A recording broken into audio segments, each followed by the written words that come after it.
கர்த்தருடைய பரிசுத்த நாமத்திற்கு மகிமை உண்டாகட்டும். இந்த அதிகாலை வேளையில் நேரலையில் இணைக்கப்பட்டிருக்கிற ஒவ்வொருவரையும், நேரடியாய் ஆலய வளாகத்தில் வந்து கர்த்தருடைய வார்த்தையை கேட்டுக்கொண்டிருக்கிற ஒவ்வொருவரையும், வானத்தையும் பூமியையும் படைத்த ஆண்டவராகிய இயேசுவின் நாமத்தில் உங்களை அன்போடு நான் வாழ்த்துகிறேன், வரவேற்கிறேன். அற்புதரிய ஊழியத்தின் சார்பாக நான் உங்களுக்கு வாழ்த்துதலை பதிவு செய்து கொள்கிறேன். இந்த நாளின் செய்திக்கென்று தெரிந்து கொள்ளப்பட்ட பரிசுத்த வேத பகுதி பரிசுத்த லூக்கா எழுதின சுவிசேஷம் 21ஆம் அதிகாரம் 36வது வார்த்தை, பக்கம் நம்பர் 117வது பக்கம், புதிய ஏற்பாடு. ஆகையால் இனி சம்பவிக்க போகிற இவைகளுக்கெல்லாம் நீங்கள் தப்பி மனுஷகுமாரனுக்கு முன்பாக நிற்க பாத்திரவான்களாக எண்ணப்படுவதற்கு எப்பொழுதும் ஜெபம் பண்ணி விழித்திருங்கள் என்றார். நான் மீண்டும் வாசிக்கிறேன், கொஞ்சம் கவனமாக கவனிக்கும்படி உங்களை தாழ்மையோடு நான் இயேசுவின் நாமத்தில் கேட்டுக்கொள்கிறேன். இனி சம்பவிக்க போகிற இவைகளுக்கு எல்லாம் நீங்கள் தப்பி மனுஷகுமாரனுக்கு முன்பாக நிற்க பாத்திரவான்களாய் எண்ணப்படுவதற்கு எப்பொழுதும் ஜெபம் பண்ணி விழித்திருங்கள். இந்த அருமையான வசனத்தில் 3 ஆழமான வார்த்தைகளை நான் உங்களுக்கு நினைப்பூட்டி நான் கர்த்தருடைய வார்த்தையை உங்களுக்கு கொடுக்க விரும்புகிறேன். ஒன்று, அந்த வசனத்தில் நீங்கள் பாருங்கள், நீங்கள் தப்பி. இனி சம்பவிக்க போகிற அநேக சம்பவங்கள், நமக்கு ஒரு பெரிய உணர்வு எல்லாருக்கும் இருக்குது. இனி என் வாழ்க்கையில் என்ன நடக்க போகுது, என் பிள்ளைக்கு என்ன நடக்க போகுது, என் குடும்பத்துக்கு என்ன நடக்க போகுது, இதெல்லாம் நம்ம தெரிந்து கொள்வதற்கு ரொம்ப வாஞ்சிப்போம். அதுதான் அநேகர் போய் தீர்க்க தரிசனம் கேட்கறது. அடுத்து என்ன நடக்க போகுது, என் பிள்ளை எப்படி மாறும், என் குடும்பம் எப்படி இருக்கும், இதெல்லாம் தெரிந்து கொள்வதற்கு நமக்கு ரொம்ப ஆசை. வேதத்திலையும் சீசர்கள் இயேசுனிடத்தில் வந்து எப்பொழுதும் உடைய வருகை இருக்கும், எப்பொழுதும் உடைய காரியங்கள்லாம் இருக்கும்னு கேட்டாங்க. அப்புறம் இந்த காலத்தில் ராஜ்யத்தை இஸ்ரவேலருக்கு நீங்கள் கொடுப்பீங்க, அது இந்த காலமா என்று சொல்லி கேட்டார்கள். இங்கே பாருங்க, இனி நடக்க போகிறதுக்கெல்லாம் நீங்கள் தப்பித்து பிழைக்கணும்னா என்ன செய்யணும்னு நமக்கு வேதம் சொல்லுது. அப்போ இனி என்ன நடக்க போகுது, அது முந்தின அதிகாரத்தில் அந்த முந்தின பகுதியில் வாசித்தீங்கன்னா 9ஆம் வசனம், யுத்தங்களையும் கலகங்களையும் குறித்து நீங்கள் கேள்விப்படும் பொழுது. அப்போ இந்த நாட்களில் என்ன நடக்குது, உலகம் பூரா யுத்தம், சண்டை, நாட்டுக்கு நாடு, வீட்டுக்கு வீடு, தெருவுக்கு தெருவு, வீட்டுக்குள்ளேயே உன் வீட்டாரே உனக்கு சத்துரு, மாமியாருக்கும் மருமகளுக்கும், அப்பாவுக்கும் மகனுக்கும், அம்மாவுக்கும் பிள்ளைக்கும், அண்ணன் தம்பிகள், சகோதரனுக்கும் சகோதரனுக்கும், எங்கே பார்த்தாலும் யுத்தம். இதெல்லாம் கடைசி காலத்தினுடைய அறிகுறி. இதெல்லாம் நம்ம வந்துருச்சுன்னா தெரிஞ்சுக்கணும், நம்ம கடைசியில் வந்துட்டோம், உலகத்தினுடைய முடிவு நெருங்கிருச்சு. இதெல்லாம் கடைசி காலத்தில் யுத்தங்களையும் யுத்தங்களின் செய்திகளையும். அடுத்து பாருங்க 10வது வசனம், ஜனத்துக்கு, அப்பொழுது அவர் அவர்களை நோக்கி, ஜனத்துக்கு விரோதமாய் ஜனமும் ராஜ்யத்துக்கு விரோதமாய் ராஜ்யமும் எழும்பும். இதெல்லாம் இப்போ வந்துருச்சு. ஒரு ராஜ்யம், ஒரு நாடு இன்னொரு நாட்டு விமானம் கூட மேலே பறக்கக்கூடாதுங்கிற. என் நாட்டு வேலையை விமானம் பறக்கக்கூடாது, உன் நாட்டு மக்களை என் நாட்டில் இருக்கக்கூடாது, குடியிருக்கக்கூடாது, உடனே நாட்டை விட்டு வெளியேறணும். பார்த்தீங்கன்னா மத கலவரம் மட்டுமல்ல, இனக்கலவரம், எல்லா கலவரமும் வந்துட்டு. இதெல்லாம் கடைசி காலத்தினுடைய அறிகுறி. யுத்தம் வருகிறது, ஜனத்துக்கு விரோதமாய் ஜனம் எழும்புகிறது, ராஜ்யங்களுக்கு விரோதமாய் ராஜ்யம் எழும்புகிறது. 11ஆம் வசனத்தை பாருங்க, பல இடங்களில் மகா பூமி எதிர்ச்சிகளும் பஞ்சங்களும் கொள்ளை நோய்களும் இதெல்லாம் இன்னைக்கு வந்துருச்சு. பஞ்சம், தண்ணீர் இல்லை பஞ்சம், உணவு இல்லை பஞ்சம், வேலை இல்லை பஞ்சம், இன்னும் பாருங்க பலவிதமான பஞ்சங்கள் இந்த உலகத்தில் தாண்டவமாடும். இன்னும் பார்த்தீங்கன்னா பூமி எதிர்ச்சி, எர்த்க்யூக், எங்கே பார்த்தாலும் ஜப்பானில் எர்த்து கீக்குன்னு வாசிக்கிறோம். பூமி எதிர்ச்சி உண்டான, இலங்கையில் உண்டானுச்சு, தமிழ்நாட்டில் பல இடங்களில் நிறைய, மும்பை பட்டணத்தில், உலகத்தின் பல நாடுகளில் பூமி எதிர்ச்சியை நம்ம கேள்விப்படுகிறோம். இன்னும் வேதத்தில் கொள்ளை நோய் இப்போ வந்துட்டு போச்சு, ஒரு பயங்கரமான கொள்ளை நோய், எல்லாரையும் கொள்ளை கொண்டு போகும்படி இன்னும் வரும். இது மட்டும் இல்லை, நம்ம பார்த்த கொள்ளை நோய் மட்டுமல்ல, எகிப்து தேசத்தில் 10 கொள்ளை நோய் வந்துச்சு. இன்னைக்கு பூமியில் நிறைய கொள்ளை நோய்கள் மனுஷனை அப்படியே கொள்ளை கொள்ளையாய் கொண்டு போகும்படி இந்த பூமியில் இதெல்லாம் வந்துக்கிட்டு இருக்கு. அப்போ இவைகளுக்கெல்லாம் நீங்கள் தப்பி பிழைக்கும்படி, இது ஒரு பக்கம் நடந்தாலும் இன்னொரு பக்கம் வானமண்டல பொல்லாத ஆவிகளோடும் சேனைகளோடும் உங்களுக்கு போராட்டம் உண்டு. யாரை விழுங்கலாம் என்று பிசாசானவன் வகை தேடி சுற்றி திரிகிறான். ஓநாய்களுக்குள்ளே நான் உங்களை அனுப்புகிறேன். அப்போ பாருங்க, இந்த உலகத்தில் ஓநாய்கள் உண்டு, வகை தேடி சுற்றி திரியக்கூடியவன் இருக்கிறான், திருடன் இருக்கிறான், திருடவும் கொல்லவும் அழிக்கவும் வருகிறான். அப்போ இத்தனை சூழ்நிலைகளுக்கும் நம்மை தப்பி பிழைப்பதற்கு தேவன் கொடுக்கிற ஒரே ஒரு ஆலோசனை தான் இந்த நாளினுடைய செய்தியினுடைய தலைப்பு. அப்போ நம்மளை சுற்றிலும் நிறைய இருக்கு. வான மண்டலத்தில் பொல்லாத ஆவிகள், எல்லையில் ஆவிகள், ஒவ்வொரு ஊர்லேயும் ஆவிகள், எல்லையின் ஆவிகள் இருக்கும். விபச்சார ஆவிகள், வேசித்தன ஆவிகள், சண்டையின் ஆவிகள், பிரிவினையின் ஆவிகள், மார்க்க பேதத்தின் ஆவிகள், குழப்பத்தின் ஆவிகள், எரிச்சலின் ஆவிகள், முறுமுறுக்கிற ஆவிகள், உங்களுக்கு விரோதமாய் காய்மாகாரம் கொள்கிற ஆவிகள், உங்களுக்கு விரோதமாய் செய்யப்படுகிற சூனிய ஆவிகள், மந்திர ஆவிகள், ஏவலின் ஆவிகள், குடும்பத்தை வளர்ச்சி அடைய விடாதபடி கர்ப்பங்களை அடிக்கிற ஆவிகள், இப்படி பலவிதமான ஆவிகளுடைய போராட்டங்கள் நமக்கு இந்த உலகத்தில் உண்டு. அப்போ ஒரு பக்கம் பஞ்சம், ஒரு பக்கம் கொள்ளை நோய், ஒரு பக்கம் ராஜ்யத்துக்கு விரோதமாய் ராஜ்யம், ஒரு பக்கம் பாதாளத்தினுடைய வல்லமைகள், இத்தனைக்கும் நம்ம தப்பி பிழைக்கணும்னா நம்ம என்ன செய்யணும்? அதைத்தான் ஏசப்பா இன்னைக்கு நமக்கு சொல்லித்தராரு. அடுத்த வார்த்தையை நீங்க அதே வார்த்தையில கவனிச்சீங்கன்னா, மனுஷகுமாரனுக்கு முன்பாக நிற்க பாத்திரவான்களாய் எண்ணப்படுவதற்காக. இன்னைக்கு அநேக பிள்ளைகள் பாத்திரவான்களாய் இல்லாதபடி தங்களுடைய அழைப்பினுடைய மேன்மையை இழந்து போய்விடுகிறார்கள். அழைக்கப்பட்டவர்கள் அநேகர், ஆனால் தெரிந்து கொள்ளப்பட்டவர்களோ சிலர். அநேகர் வருகிறார்கள், ஆனால் ஓட்டத்தை முடிவாய் முடிக்கிறவங்க சில பேர் தான் தேவனுடைய பிள்ளைகளை. பாத்திரவான்களாய் நிற்கிறவர்கள் கொஞ்சம் பேர் தான். அநேகர் அந்த பாத்திரவான்கள் என்கிற அந்த அழைப்பை இழந்து போய்விடுகிறார்கள். பாருங்கள், ஏசா சீர்கெட்டு போனான். ஏன்? ஒருவேளை போஜனத்துக்காக அவன் சீர்கெட்டு போனான் என்று சொல்லி வேதம் சொல்லுங்க. அற்பமாய் எண்ணினானான்.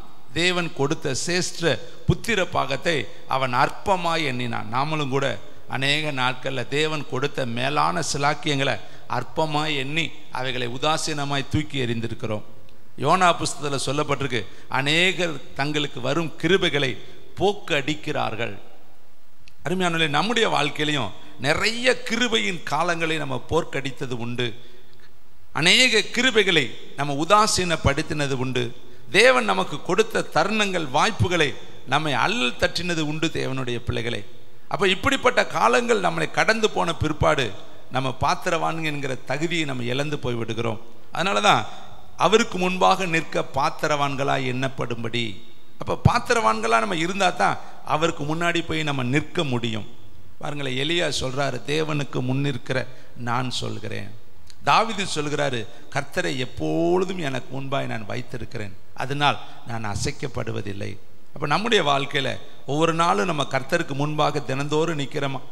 மோசேக்கிட்ட கர்த்தர் சொன்னார், நீ எழும்பி அதிகாலமே ஆயத்தமாகி அங்கே கண்மலையில் என் சமூகத்தில் வந்து எனக்கு முன்னாடி நில் என்று சொன்னார். அப்போ அதிகாலையில் அவர் எத்தனை மணிக்கு எந்திரிச்சிருப்பார்? அந்த மலை மேலே ஏறுவதற்கு அவர் எடுத்துக்கொள்ளப்பட்ட அந்த பிரயாண நேரம் எவ்வளோ நேரம் இருக்கும்? அவர் போகும்பொழுது 2 கற்பலைகளை செய்து எடுத்துட்டு போகிறாரு. ஆயத்தமாகி வேற போகணும். அவர் எவ்வளோ பிரயாசப்பட்டு அந்த மலை மேலே போய் தேவ சமூகத்தில் நின்றுருப்பார். காரணம், ஆயத்தமாகி வந்து நில்லு. சும்மா வந்து நிற்கக்கூடாது, நீ ஆயத்தமாகணும். என்னை சந்திப்பதற்கு நீ ஆயத்தமாகணும். பாத்திரவானாய் நீ நிற்கணும், நீ தகுதியுடையவனாய் இருக்கணும். அருமையான தம்பி, தங்கச்சி, இன்னைக்கு நம்முடைய வாழ்க்கையில் தப்பி பிழைப்பதற்கு நமக்கு என்ன வேணும்? அவருக்கு முன்னாடி போய் நிற்பதற்கு, பாத்திரவான்களாக இருப்பதற்கு நமக்கு என்ன வேணும்னா, 3வது பாயிண்ட் சொல்றாரு, எப்பொழுதும் ஜெபம் பண்ணி விழித்திருங்கள். அப்போ இந்த 2 காரியம் நம்முடைய வாழ்க்கையில் நடக்கணும்னா நம்ம 3வது காரியம் எப்பொழுதும் நம்ம ஜெபம் பண்ணிக்கிட்டே இருக்கணும். அப்போ அருமையானவர்களே, ஒரு 2 சம்பவத்தை நான் உங்கள் மத்தியில் வைக்க விரும்புகிறேன். இங்கே பாருங்களே, அழகா கர்த்தருடைய வார்த்தை நமக்கு எழுதப்பட்டிருக்கிறதை நான் உங்களுக்கு வைக்க விரும்புகிறேன். லூக்கா புஸ்தகம் 17ஆம் அதிகாரம் 26வது வசனத்திலிருந்து சில சம்பவங்களை நான் உங்களுக்கு நினைப்பூட்ட விரும்புகிறேன். எப்படிப்பட்ட காலங்கள் வரப்போகிறது, நம்ம எப்படி இருக்கணும். லூக்கா 17ஆம் அதிகாரம் 26 to 30 நான் வாசிக்கிறேன். அப்புறம் அதிலிருந்து நம்ம கர்த்தருடைய வார்த்தையை தியானிக்கலாம். எடுத்துட்டீங்களா? 109வது பக்கம். நோவாவின் நாட்களில் நடந்தது போல மனுஷகுமாரனுடைய நாட்களிலும் நடக்கும். நோவா பேழைக்குள் பிரவேசித்த நாள் வரைக்கும் ஜனங்கள் புசித்து குடித்தார்கள், பெண் கொண்டு கொடுத்தார்கள். ஜலப்பிரளயம் வந்து எல்லாரையும் அழித்து போட்டது. லோத்தினுடைய நாட்களில் நடந்தது போலவும் நடக்கும்.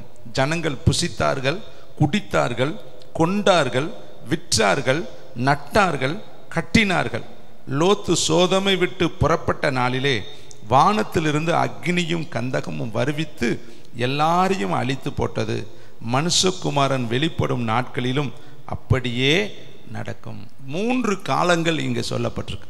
இனி சம்பவிக்க போகிற காரியத்துக்கு நம்ம தப்பி பிழைக்கணும்னா நம்ம என்ன செய்யணும்னா எப்பொழுதும் ஜெபம் பண்ணணும். இங்கே ஒரு அழகான நிகழ்வை கர்த்தராகி இயேசு கிறிஸ்து வாய் திறந்து சொல்றார். இயேசு இந்த உலகத்தில் பிறந்து வருவதற்கு முன்பாகவே ஆதியாகமோ, யாத்திரையாகமோ, லேவியராகமோ, எண்ணாகமோ, உபாகமோ, 1 சாமுவேல், 2 சாமுவேல் எல்லாமே எழுதப்பட்டுச்சு. பழைய ஏற்பாடு முழுசும் அந்த காலத்தில் இருந்துச்சு. ஆனால் அவர் ஏன் ஆதியாகமத்தில் போய் 2 நபர்களை மட்டும் அவர் ஞாபகப்படுத்தணும்?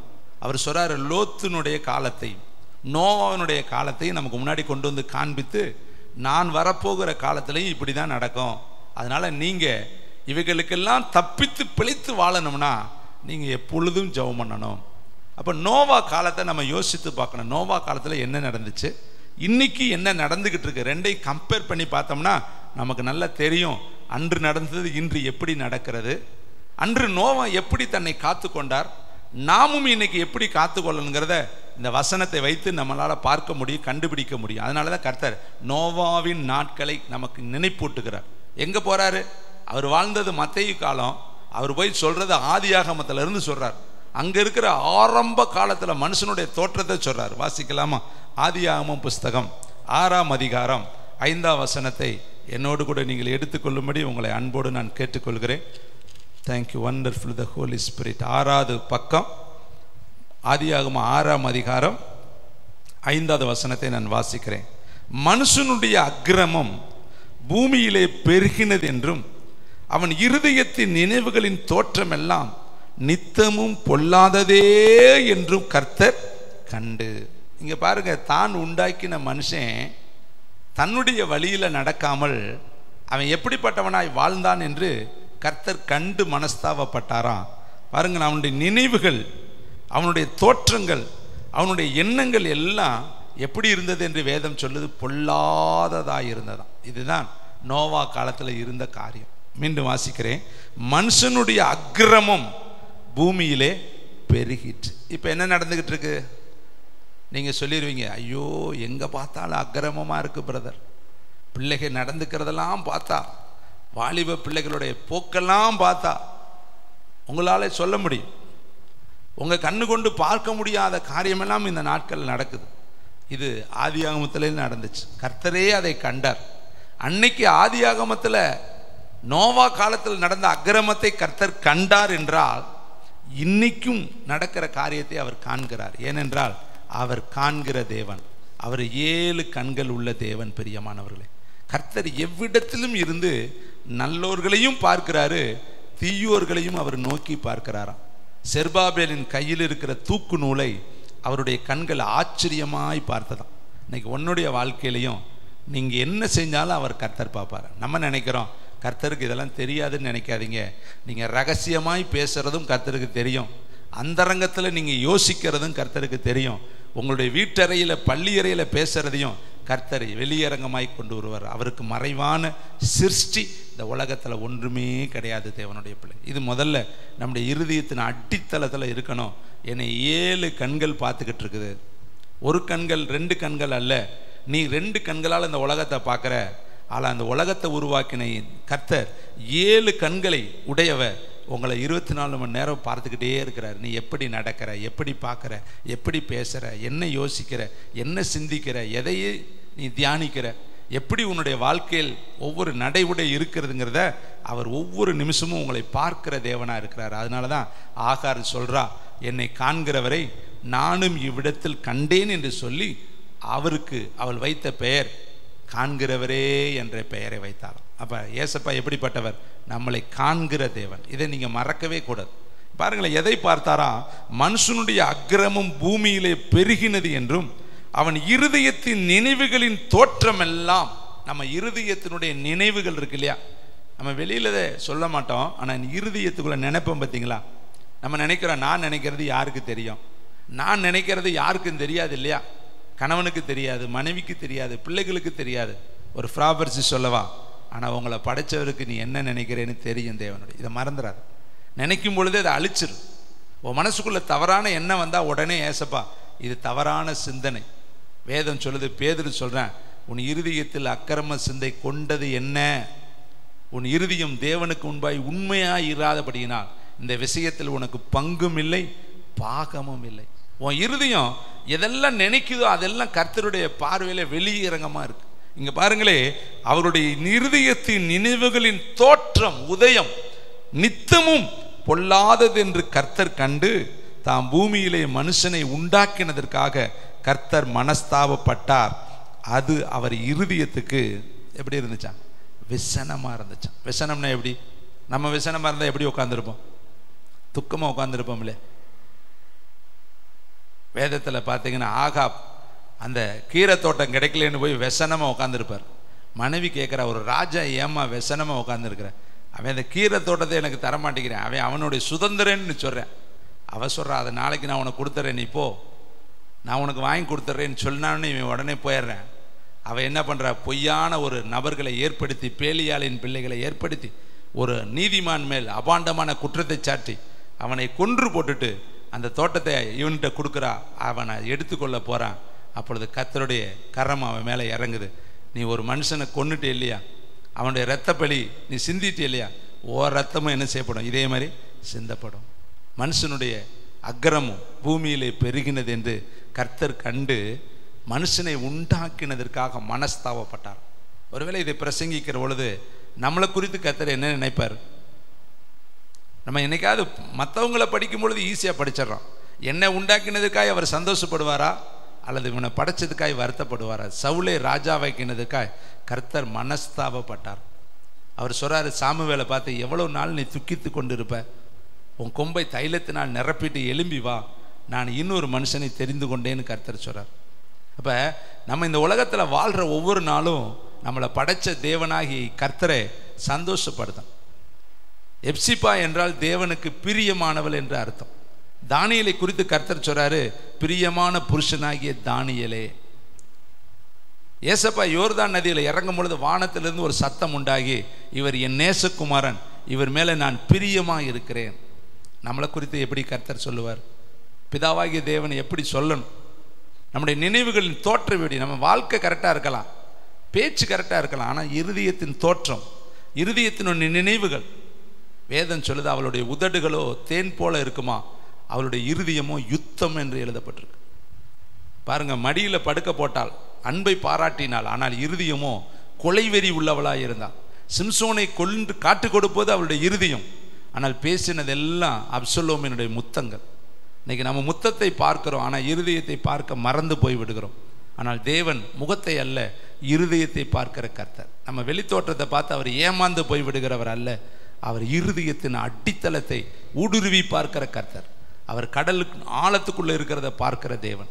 மனுஷனுடைய நிறைவு இருதயம் எதிலே அடங்கி இருக்கிறது என்கிறதை பார்க்கிற கர்த்தர் நாம் ஆராதிக்கிற தேவன் என்பதை நாம் மறந்து போயிடக்கூடாது. அப்போ பாரு, இந்த மனுஷனுக்கு இப்படிப்பட்ட அக்கிரமம் நிறைந்த உலகத்தில் வாழ்ந்த ஒரு மனுஷன் இருந்தான். அவன் குடும்பத்தில் இருக்கிறாங்க. அவனுக்கு வேதம் சொல்லுது 8ஆம் வசனம், நோவாவுக்கோ கர்த்தருடைய கண்களிலே கிருபை கிடையாது. நோவாவுக்கோ அப்படின்னா ஒருத்தருக்கு தான். அந்த ஒருத்தருடைய குடும்பம் இருக்கு இல்லையா, அவனுடைய மனைவி, அவனுக்கு பிள்ளைகள் இருக்காங்க இல்லையா, அவனுக்கு மருமக்கள் மாதிரி இருக்காங்க இல்லையா, இவன் நிமித்தம் நீ விசுவாசித்தால் நீயும் உன் வீட்டாரு ரட்சிக்க. அந்த வார்த்தையின்படி கர்த்தராகி இயேசு கிறிஸ்துவை விசுவாசி, அப்பொழுது நீயும் உன் வீட்டாரு ரட்சிக்கப்படுவீர்கள் என்று புதிய ஏற்பாட்டு காலத்தில் சொல்லப்பட்ட வார்த்தையின்படி நோவாவுக்கோ, அவன் மனைவி பிள்ளைகளுக்கோன்னு எழுதப்படலை, நோவாவுக்கு. குடும்ப தலைவன் எப்படியோ அப்படிதான் அந்த வீடு. அதனால தான் 128ஆம் சங்கீதத்தில் எழுதுறாரு, கர்த்தருக்கு பயந்து அவர் வழிகளில் நடக்கிறவன் எவனோ அவன் பாக்கியவன். அவன் மனைவி அவன் பிள்ளைகள் எப்படி இருப்பான்னு சொல்லி இந்த சங்கீதம் முழுசு எழுதப்பட்டு. அப்போ குடும்ப தலைவனை வச்சு தாங்க அந்த குடும்பமே. உங்கள் குடும்ப தலைவர் எப்படியோ அப்படிதான் அந்த குடும்பம் இருக்கும். அப்போ தலைவர் ரொம்ப முக்கியம். ஒரு வீட்டினுடைய தலைவர் கரெக்டாக இருந்தால் அந்த குடும்பம் கரெக்டாக இருக்கும். ஒரு ஊழியக்காரன் கரெக்டாக இருந்தால் அந்த ஊழியம் கரெக்டாக இருக்கும். ஒரு தேச தலைவர் கரெக்டாக இருந்தால் அந்த தேசம் கரெக்டாக இருக்கும். ஒரு தேசத்தில் ஒரு கிராமத்தில் இருக்கிற தலைவர் கரெக்டாக இருந்தால் அந்த கிராமம் கரெக்டாக இருக்கும். அப்போ எல்லாத்துலேயும் இந்த தலைமைத்துவம் ரொம்ப முக்கியம். உங்கள் வீட்டில் நீங்கள் தலைமைத்துவத்தை எப்படி வகிக்கிறீங்கிறது உங்களுக்கே தெரியும். ஆண் வகிக்கிறாங்களா பெண் வகிக்கிறாங்களான்னு நீங்களே அறிவீர்கள் தேவனுடைய பிள்ளைகள். இங்கே பாருங்களே, நோவாவுக்கோ கிருபை கிடைச்சிச்சு. அந்த கிருபை என்ன பண்ணுச்சு தெரியுமா? 3 காரியத்தை நான் உங்கள் மத்தியில் வைக்க விரும்புகிறேன். முதல்ல அவர் சொல்றது 6ஆம் அதிகாரம் 14ஆம் வசனம், நீ கொப்பேர் மரத்தால் உனக்கு ஒரு பேழையை உண்டாக்கு. கட்டளை, இது ரிக்வெஸ்ட் கிடையாது, கட்டளை கொடுக்கிறார். நீ போய் ஒரு பேழையை உண்டாக்கணும். உனக்கு உன் குடும்பம் அழிவிலிருந்து பாதுகாக்கணும்னா, உன் குடும்பம் வரப்போகிற ஒரு பெரிய ஜல பிரளயத்தில் அழிந்து போகாமல் இருக்கணும்னா, நீ உனக்கு ஒரு பேழை உண்டாக்கணும். அந்த பேழை கொப்பேர் மரத்தால் இருக்கணும். அது நீளம், அது அகலம், அது உயரம் எல்லாம் 15ஆம் வசனத்தில் சொல்றார். அது எங்க இருக்கு கண்டுபிடிக்க முடியாது. அந்த மரத்தை தேடி அவன் அலையாத இடம் இல்லை. அந்த மரத்தை வாங்குவதற்கு அவன் பட்ட பிரயாசம் கொஞ்சம் நெஞ்சம் அல்ல. அந்த மரத்தால் அவன் அந்த பேழையை, அந்த கப்பலை செய்வதற்கு அவன் எடுத்துக்கொண்ட வருடங்கள், பல வருடங்கள் அவன் அதை செய்கிறான். 1 வருடம் 2 வருடத்தில் அந்த வேலை முடியலை. ஒரு வீடு கட்டுவதற்கு 1 வருஷம் ஆயிடுது. நல்லா கட்டணும்னு அவன் அந்த பேழை எவ்வளவு பெரிய பேழை, அத்தனடி பாருங்க. அதனுடைய நீள அகலத்தை சொல்றாரு 15ஆம் வசனம்.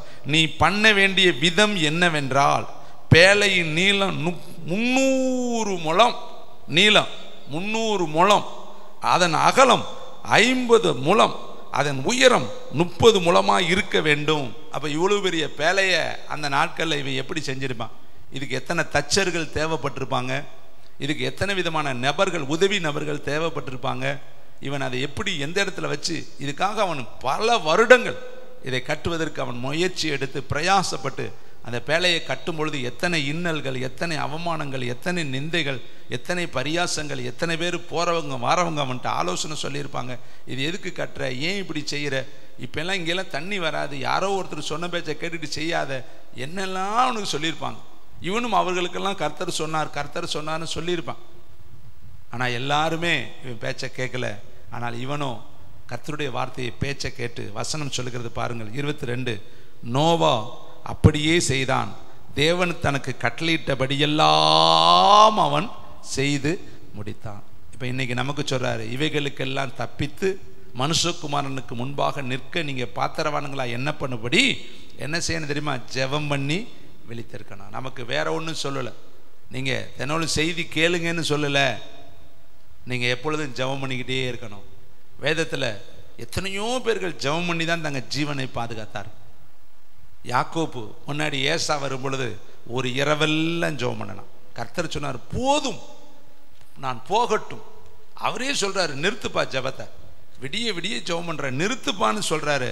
அவன் சொல்றான், இல்லை இல்லை இல்லை, என்னை ஆசீர்வதித்தால் ஒள்ளிய நான் உன்னை விட மாட்டேன். அப்ப எவ்வளவு ஜெபம் பாருங்க. நம்ம எவ்வளவு நேரம் ஜெபம் பண்றோம்? போதும் என்கிற அளவுக்கு நம்முடைய ஜெபம் இருக்கா? நம்ம ஏதோ 2 நிமிஷம் 10 நிமிஷம் 5 நிமிஷம் நம்ம போய் உட்கார்றோம். ஆனால் அவன் ஒரு இரவெல்லாம் ஜெபம் பண்ணான். கர்த்தரே சொல்றாரு, போதும் நிறுத்து, நான் போகட்டும், பொழுது விடுகிறது. அவன் சொல்றான், இல்லை, என்னை ஆசீர்வதித்தால் ஒழிய நான் உம்மை போக விடேன். அங்கே கர்த்தர் அவனை ஆசீர்வதித்தார். அந்த இடத்துல பெயரை அவனுக்கு மாற்றினார். இனி உன் பேர் யாக்கோப் அல்ல, உனக்கு இஸ்ரவேல் என்கிற பெயரை நான் வைக்கிறேன். கைத்தட்டி கர்த்தருக்கு நன்றி சொல்லலாம். ஏன்? இரவெல்லாம் தேவனோடு போராடி மேற்கொண்டான். எழுதியிருக்கு, போராடி மேற்கொண்டான். எங்க நம்முடைய ஜெபத்தில் போராடணுங்க. ஜெபம் என்பது சும்மா பேசுவது மட்டுமல்ல, அது ஒரு போராட்டம். தேவனோடு கூட பல மணி நேரங்கள் நம்ம இசைந்திருப்பது தான் ஜெபத்தினுடைய அடித்தளம். அன்பு இருந்தால் தானே நம்ம இசைந்திருக்க முடியும். அன்பு எவ்வளவு வலிமையுள்ளது தெரியுமா? அன்புக்கு போராமை இல்லை, இருமார்ப்பாய் இராது, அகந்தையாய் இருக்காது.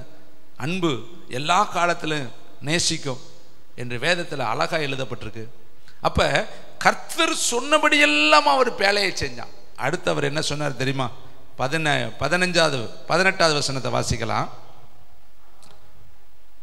வாசிங்க தம்பி. ஆமென் ஆமென். கைத்தட்டுங்க. பேழைக்குள் பிரவேசி. முதல்ல பேழை உண்டாக்கு, பேழைக்குள்ள பிரவேசி. யாரெல்லாம் உள்ள போகணும் தெரியுமா? உன் மனைவியை கூட்டிட்டு போ, உன் பிள்ளைகளை கூட்டிட்டு போ, உன் மருமகன்களை கூட்டிட்டு போ, எல்லாம் உனக்கு உண்டான எல்லாவற்றையும் உள்ள கூட்டிட்டு போ. ஆடு மாடு நிறைய சொல்றாரு, அதுக்கு மேல எல்லாத்தையும் சொல்ற, எல்லாத்தையும் கூட்டிட்டு உள்ள ஓடிரு. தப்பித்து பிழைக்கணுமா? அழிவு வரப்போகுது, தப்பித்து பிழைக்கணுமா, உள்ள போய் பிரவேசி. இன்னைக்கு கர்த்தர் நமக்கு கொடுக்கிற வார்த்தை ப்ராஃபட்டிக் வேர்டாதான். நீ தப்பித்து பிழைக்கணுமா, உன் குடும்பமா ஜெபத்தில் உட்காரு. கொர்நேலியு தன் வீட்டாரோடு கூட உட்கார்ந்து ஜெபம் பண்ணினான். யாக்கோபு விடிய விடிய ஜெபம் பண்ணினான். எஸ்தர் தன் தாதிமாரோடு ஜெபம் பண்ணினாள். தானியேல் தன்னுடைய நண்பர்களோடு ஜெபம் பண்ணினார்கள். வேதம் முழுசும் பாரு. பேதுரு சிறையில் கட்டப்பட்டு இருக்கும் பொழுது சபையார்கள் எல்லாரும் உட்கார்ந்து ஊக்கமாய் ஜெபம் பண்ணினார்கள். அப்ப இனி வரப்போற காலத்துக்கு நீ தப்பித்து கொள்ள படிச்சால் மட்டும் போதாது, வசதி வாய்ப்பா இருந்தால் மட்டும் போதாது, அதெல்லாம் உன்னை பாதுகாக்காது. உன்னை பாதுகாக்கிறதுக்கு ஒரே ஒரு வழி, நீ எப்பொழுதும் ஜெபம் பண்ணி விழித்து இருக்கணும். அதான் ஜெபம் தான் உன்னை பாதுகாக்கும். அதனாலதான் கர்த்தர் சொல்றாரு, இனி வரப்போகிற காரியத்துக்கு உன்னை தப்பித்து கொள்ளும்படி நீ என்ன செய்யணும்னு அவர் சொல்லி தர்ற ஆலோசனை. அவர் அழகா சொன்னார்ல, ஒரு பேலை செய்யி, அந்த பேலைக்குள்ள பிரவேசி. முதல்ல பேலையை செய்யி, பேலைக்குள்ள பிரவேசி. இப்ப இனி வரப்போகிற காலத்துல நீ தப்பித்து கொள்ளணும்னா, அவ்வளவு பெரிய கொடிய காலங்கள் வந்து கொண்டு இருக்கிறது. நீ தப்பித்து கொள்ளணும்னா என்ன செய்யணும்? எப்போதும் ஜெபம் பண்ணணும். ஞாயிற்றுக்கிழமை மட்டும் கிடையாதுங்க, அல்லது காலையில மட்டும் கிடையாதுங்க. தானியேல் அந்தி சந்தி மத்தியான வேலையில 3 வேளையும் அவன் ஜெபம் பண்ணினான். தானியேல் எவ்வளவு பெரிய பதவியில் இருந்தான் தெரியுமா? பாபிலோன் தேசத்துல மிகப்பெரிய அதிபதிகளில் அவன் ஒரு பிரதானமான அதிபதி. ஆனால் அவனு ஜெபத்திற்கு கொடுக்கப்பட்ட நேரத்தை கரெக்டா பயன்படுத்தினான். காலையில மாலையில 3 வேளையும் அவன் தவறாமல் முழங்கால் படிக்கிட்டு ஜெபம் பண்ணினான். இன்னைக்கு நம்முடைய ஜெப வாழ்க்கை எவ்வளவு தவறுதல் உள்ள ஜெப வாழ்க்கையா இருக்கு பாரு. 1 மணி நேரம் கூட நீங்க ஜெபிக்க முடியாதான்னு நம்மளை பார்த்து கேட்டாரு. ஆனா உங்க இருதயத்துல கை வச்சு பாருங்க, இன்னைக்கு 1 மணி நேரம் ஜெபிக்காத எத்தனை பேர் இங்க உட்கார்ந்து இருக்கிறோம்? மனுஷன் முகத்தை பார்க்கறாங்க, கர்த்தர் இருதயத்தை பார்க்கறார். நியாய தீர்ப்புல தப்பித்து கொள்ள முடியாதுங்க. அந்தரங்கமா இருக்கிறதெல்லாம் வெளியரங்கமா வருங்க. கர்த்தர் ஒரு நாளைக்கு உங்களை கொண்டு வந்து அவருடைய சமூகத்தில் நிறுத்துவார். எல்லாரும் முன்னாடி உங்களை கேள்வி கேட்பார். இன்னைக்கு ஒண்ணுமே சொல்ல மாட்டார். இன்னைக்கு உங்களிடத்தை குற்றப்படுத்தி உங்களை அவர் முகச்சுளிக்க வைக்க அவர் விரும்பல. ஆனா ஒரு நாள் நியாய தீர்ப்புல அவர் ஜட்ஜா உட்காரும் பொழுது யாருமே தப்பிக்க முடியாது. இப்போ உங்களுக்காய் பரிந்து பேசுகிறவர், இப்போ உங்களுக்காய் வழக்காடக்கூடிய வக்கீல் உங்களுக்கு சார்பாய் நிற்கிறாரு. ஆனா இப்படி இருக்க மாட்டாரு. ஒரு நாள் நியாயாதிபதியாய் கோர்ட் அணிந்து வந்து உட்காருவார். அப்ப உங்க நீதி கரெக்டா இருந்தா தான் உங்களுக்கு நீதி கிடைக்கும். வேதம் சொல்லுது, தோற்றத்தின்படி அல்ல நீதியின்படி அவர் தீர்ப்பு செய்கிறவர். அப்ப பேலையை உண்டாக்கு, பேலைக்குள்ள பிரவேசி, வெளியே நிக்காத. ஏன்னா அழிவு வரப்போகுது, ஜலப்பிரளயம் வரப்போகுது, எல்லாம் அழிய போறாங்க, உள்ள ஓடிரு. நமக்கும் கர்த்தர் சொல்றாரு, அழிவு வரப்போகுது, பயங்கரமான காலங்கள் வரப்போகுது, ஒரு பெரிய ஆபத்து உன்னை நெருக்கி வந்து கொண்டு இருக்கிறது. ஏசா வந்து கொண்டு இருக்கிறான், மிகப்பெரிய ஒரு பேராபத்துக்கு இந்த உலகத்தை நோக்கி வந்து கொண்டு இருக்கிறது. தப்பித்து பிழைக்கணுமா, அந்த சம்பவத்துக்கு நீ உன்னை பாதுகாத்து கொள்ளணுமா, நீ உடனே ஓடி போய் எப்போதும் ஜெபம் பண்ணு. பேலைக்குள்ள போய் உட்காரு, உள்ள பிரவேசித்திரு, கதவை பூட்டு, அந்தரங்கத்தில் இருக்கிற பிதாவை நோக்கி நீ ஜெபம் பண்ணு. அப்பொழுது வெளியரங்கமாய் கர்த்தர் உனக்கு என்ன கொடுப்பார்? பதில் கொடுப்பார். இன்னைக்கு ஜெபம் குறைவா நிறைய வீட்டில் இருக்கிறீங்க தேவனுடைய பிள்ளைகள். ஆவியானவர் அதிக ஜெபத்துக்கு முன்னாடி கொடுத்தாரு. நீ போய் சொல்லு, என் பிள்ளைங்க நிறைய பேர் கொர்நேலியு பிரஜாதியான், அவன் வீட்டாரோடு உட்கார்ந்து ஜெபம் பண்றான். யோசுவா சொல்றான், நானும் என் வீட்டாருமோ என்றால் கர்த்தரையே சேவிப்போம். இன்னைக்கு நம்முடைய வீடு யாரை சேவிக்குது? நம்முடைய வீட்டில் குடும்ப ஜெபம் இருக்கா? தனி ஜெபம் இருக்கா?